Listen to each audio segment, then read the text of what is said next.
Imagine something with nearly a billion users every week and only a small fraction of them actually paying for it. That's exactly what is happening with AI, and it might be the crack in the bubble that we are ignoring. Stay with me till the end because I will tell you guys about the parts of AI which will survive even if the bubble bursts and which parts will not survive. Everyone thinks that AI is unstoppable, and so investors, companies, and governments, all of them are pouring billions into it. But whenever something grows this fast, history asks one simple question: is this a real revolution or just another bubble, like the 2000 dot-com bubble or the 2008 housing market bubble? Okay, so let us take a look at some real numbers. ChatGPT, one of the most popular AI tools in the entire world, has grown tremendously. In early 2025, it had around 400 million weekly active users. But by the later 2025,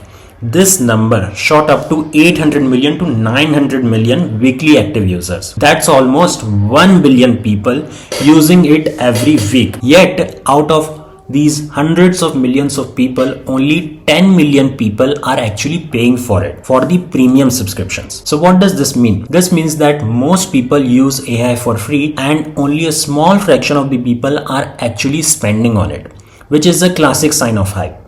Lots of customers but very few paying ones. That's the same pattern we saw in the past bubbles, like the 2000 dot-com bubble. Massive adoption at no immediate profit. But here's the twist. Unlike many bubbles where the adoption is shallow or short-lived, AI is already deeply integrated into the real work. It's used to analyze data. It's used to run customer support agent, which is very famous by the way. And you might have yourself also witnessed it if you have by any reason contacted customer support of any company in the past 3 to 6 months. Next up, it is used for content creation, for image generation, and for brainstorming with ChatGPT about the content ideas or the content strategy. It is used a lot. Then it is also used to automate the repetitive and the boring tasks. So here's the honest answer. Yes, there are some companies, there are some parts of AI which are overhyped, and there are some tools and products which are going to fail in the coming years.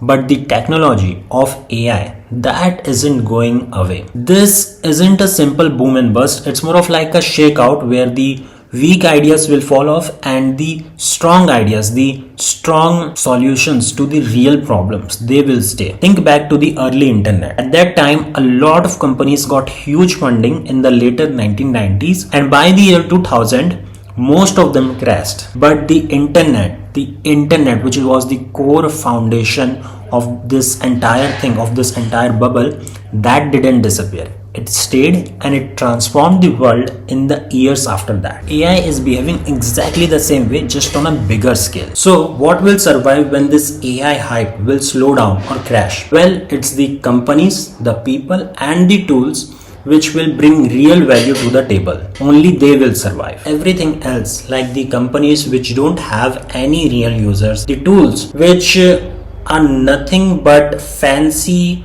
built on buzzwords, which don't actually make you productive, those kind of tools, and the companies which don't have clear business model yet, they are going to die. They are not going to survive. If you want more videos like this, where I break down the big tech trends with real numbers, then subscribe to the channel, and thanks for watching.